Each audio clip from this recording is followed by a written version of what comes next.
Narito na ang PTV Balita ngayon.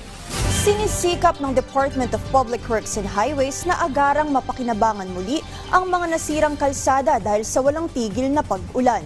Puspusan ang isinasagawang clearing operations at pagsasaayos sa mga nasirang bahagi ng Abatan, Mankayan, Cervantes Road sa Benguet matapos gumuho ang kalsada dahil sa landslide.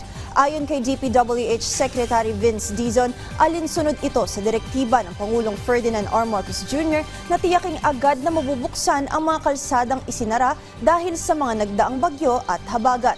Sa ngayon, nagpapatuloy ang clearing operation sa iba pang saradong kalsada sa Cordillera Region, partikular sa Benguet at Mountain Province.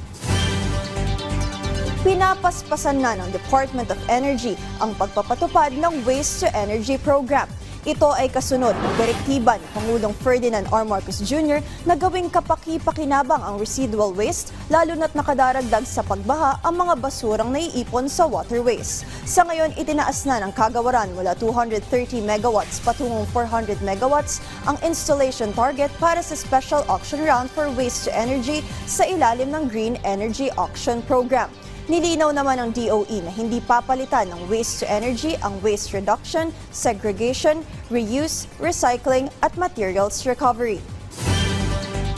At yan ang mga balita sa oras na ito. Para sa iba pang updates, i-follow at i-like kami sa aming social media sites sa @PTVPH. Ako si Jana Madrid para sa Bayan.